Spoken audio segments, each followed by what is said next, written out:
रश्मि जी दिल्ली से। राधे।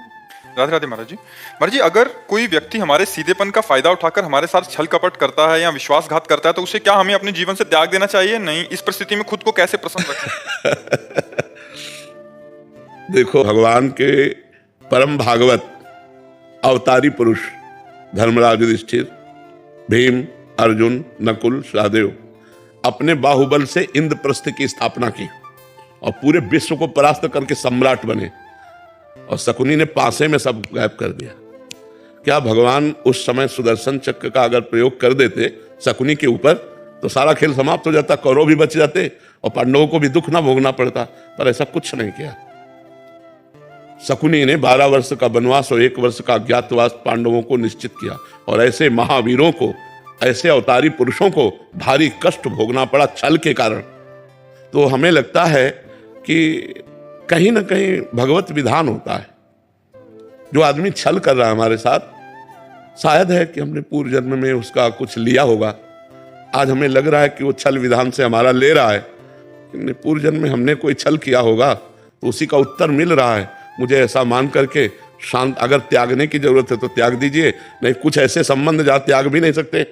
भले अपना घर का कोई सदस्य है, अपने परिवार का अपना प्रिय सदस्य है, कैसे त्यागोगे? अपना पुत्र है, अपना पति है, अपना मित्र है, अपना, तो सहन करना चाहिए।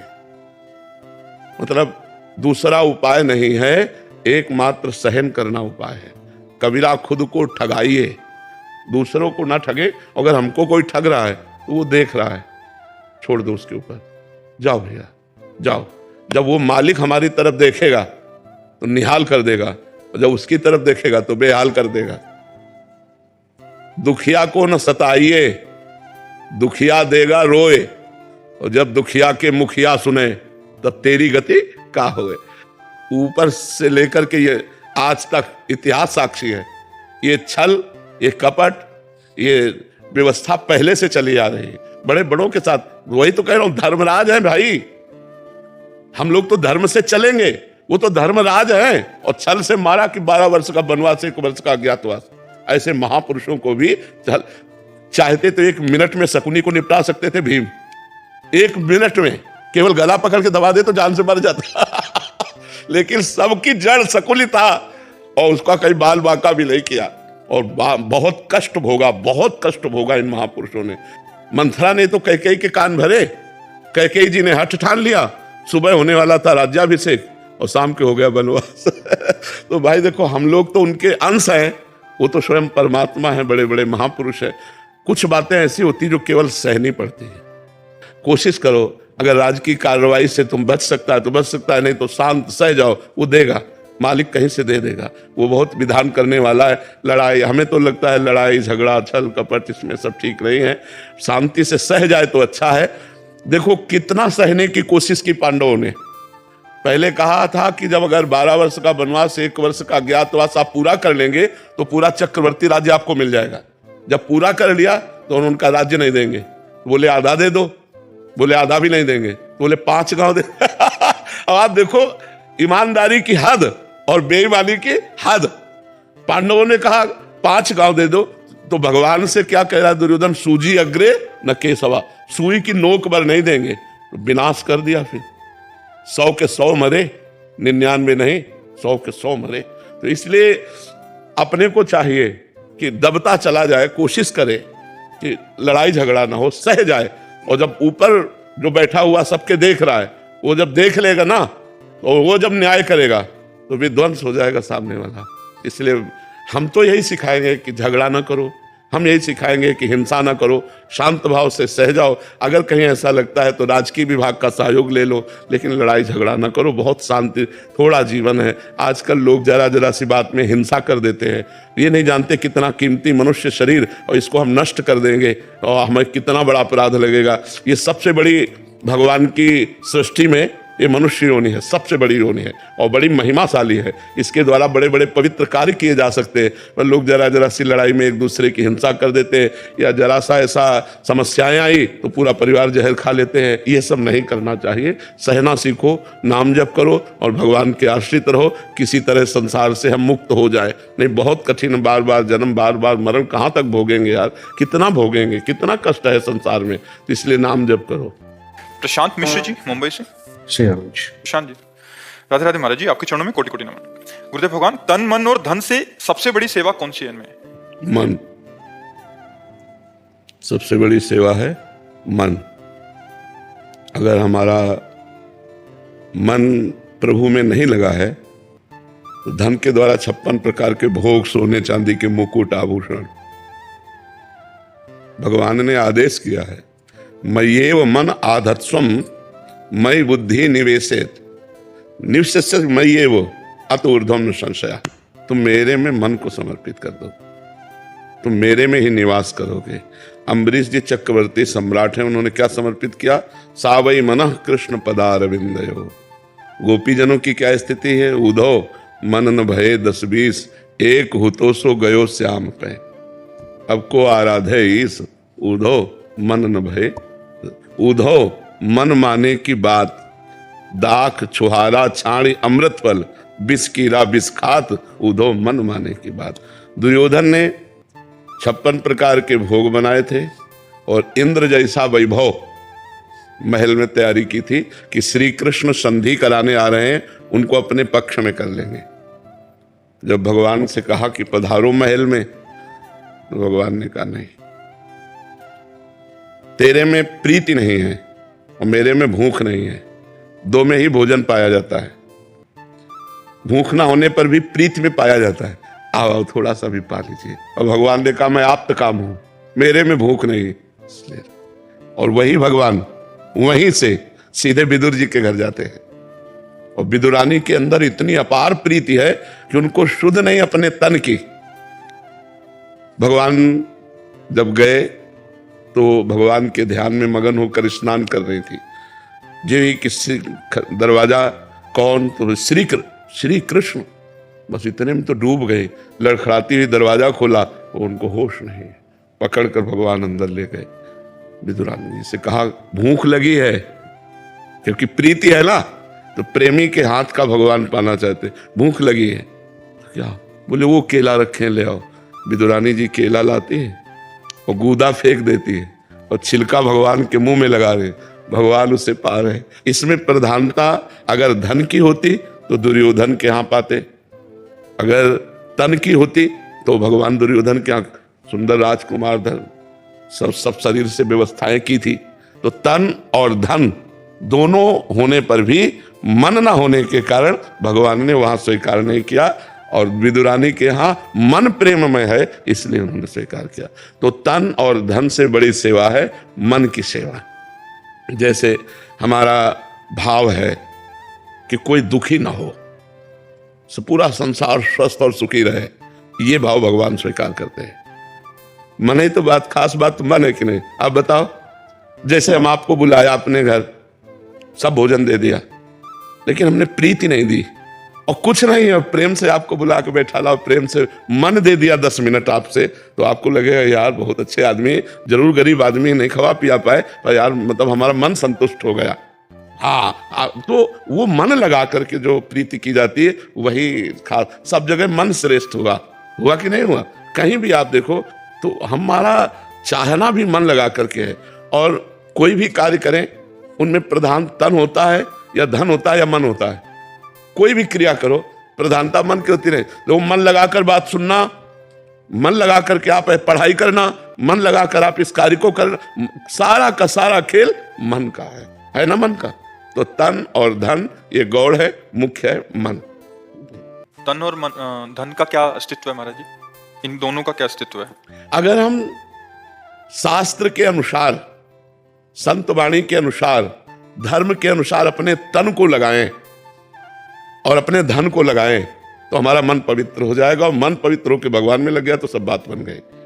जैसा हम आचरण करते हैं वैसा ही मन में संस्कार बनता है, और जैसे मन में संस्कार बनते हैं वैसे हमारे आचरण होते चले जाते हैं। तो हमको आचरण सुधारने हैं।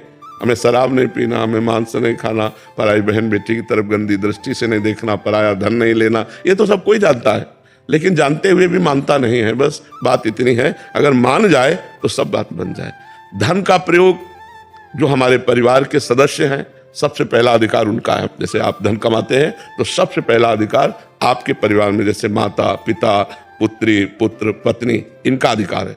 फिर दूसरा अधिकार, हम जो पुण्य करना चाहें, जैसे तीर्थ स्थान गए, हम कुछ पुण्य दान कर, लेकिन पहला हमें व्यवस्था उनकी करनी है, सबसे पहला कर्तव्य, क्योंकि वो आश्रित जन है।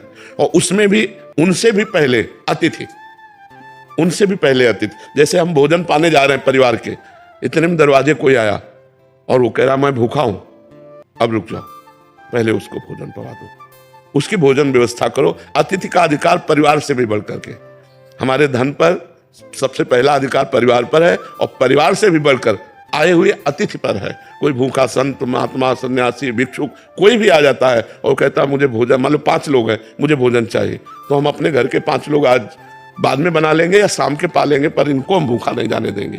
ये हमारा धर्म कहता है। और जो धन है उसका एक विभाग जरूर करना चाहिए, एक हिस्सा जरूर निकालना चाहिए। जैसे 100 रुपया है धर्म से कमाए हुए पर, अधर्म के कमाए हुए की बात नहीं कर रहे हैं, धर्म से कमाए हुए पर, तो हम कोशिश करें कि 90 रुपये का प्रयोग हम करें और 10 रुपये का प्रयोग परोपकार में लगा दें।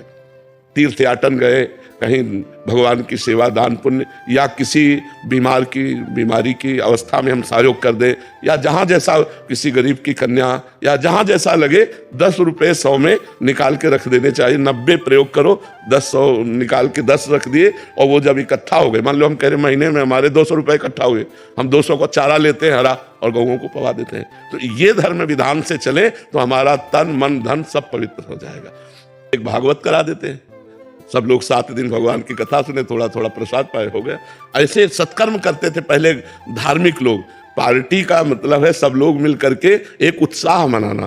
तो भगवान का नाम कीर्तन करो, भगवान की जय जयकार करो, सुंदर भोग लगाओ, बैठ कर पाओ, ये सात्विक पार्टी। अब तो देखो, आप लोग खुद देखो क्या हो रहा है। पहले जो घरों में उत्सव मनाया जाता था, गांव में हमने जैसा देखा कि लोगों के पैर धोए जाते थे, पूज्य जनों के ऐसे पैर धो के, हाथ धो के, और ऐसे बिछा के पवा, 2 ना पत्तल बढ़िया, और फिर जय जयकार भगवान की करके तब भोजन होता था। अब आज कहाँ होता है, जय जयकार होती है क्या? वो सब रख दिए, जो मनावे तुम ले, तुम्हारा मनावे तुम ले। तो इससे बुद्धि पर भी तो प्रभाव पड़ता है, हमारी बुद्धि वैसे दूषित हो जाती है। तो यदि हम शास्त्र और धर्म के अनुसार अपने तन और धन को लगावें तो हमारा मन पवित्र हो जाए। मन पवित्र हो गया तो सब ठीक हो गया, है कि नहीं जी? नियति जी। श्री हरिवंश महाराज जी। महाराज जी, मैंने बचपन से लड्डू गोपाल जी को भाई संबंध से सेवा किया है। अब आपकी कृपा से आपके द्वारा प्रदत्त श्री जी की अष्टयाम सेवा कुटिया पर विराजमान है, मैं और मेरी माँ जी करती हैं। श्री जी से सहचरी भाव का संबंध और लड्डू से भाई का संबंध है। जब आपके श्रीमुख से सुनते हैं अनन्य होकर किसी एक संबंध या भाव में सेवा करो, तो ये महाराज जी अभी कैसे परिवर्तित? अभी करती रहो, वो स्वयं परिवर्तित हो जाएगा। स्वयं जब परिवर्तित होगा तो आपको क्लेश नहीं होगा, आप छोड़ोगे तो आपको क्लेश होगा। किसका है? हाँ, तो आप करती रहो, नाम जप करती रहो, भजन करके भाव करती रहो। वही लड्डू गोपाल है, वही प्रिया प्रीतम है, 2 तो है नहीं। तो जब उनकी कृपा होगी तो चाहे लड्डू गोपाल में आसक्ति हो जाए या प्रिया प्रीतम में आसक्ति हो जाए, भाव तो एक ही रहेगा। बच्चा और 9 किशोर, प्रिया प्रीतम 9 किशोर हैं और लालजू बच्चा है, गोपाल जू। तो हमारा अगर बच्चा भाव रहेगा तो माँ भाव रहना चाहिए। वात्सल्य के द्वारा बच्चे का पोषण होता है तो वात्सल्य भाव रहता है। तो अगर हम प्रिया प्रीतम 9 किशोर तो हम दास दासी हैं, ऐसे भाव से चला जाता है। आचार्य परंपरा से भाव को स्वीकार किया जाता है। तो हमको चाहिए कि गुरु वाले भाव में चलना चाहिए अपना भाव, तो वो धीरे धीरे आ जाएगा, जबरदस्ती नहीं थोपा जाता। पहले भजन करो, ऐसे चलो, धीरे धीरे आ जाएगा, भाव आ जाएगा। रोहित मालान जी। श्री हरिवंश महाराज जी। महाराज जी, आप कह रहे हैं कि ये तुच्छ प्राणी दारू मांस आदि का बहुत सेवन करता था। धन्यवाद इसलिए करने आया हूँ कि मैं इतना आदी हो चुका था। बाबा आपकी कृपा से अब मैंने सब कुछ छोड़ दिया, 1 साल हो गया।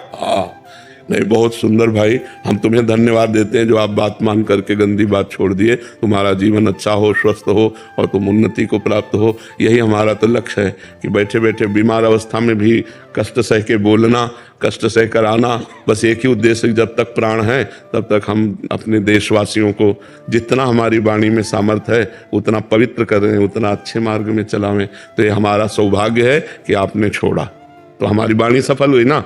धन्यवाद तो आपका है कि आपने हमारी बात मानकर गलत आचरण छोड़े। तो आप अच्छे बनो, नाम जप करो, अब दोबारा मत करना यार। भाव मैंने मतलब जीवन में चेंज जब आया था मेरे में कि मतलब मैंने पहले मन बनाया होगा मैं कभी ना पीऊंगा।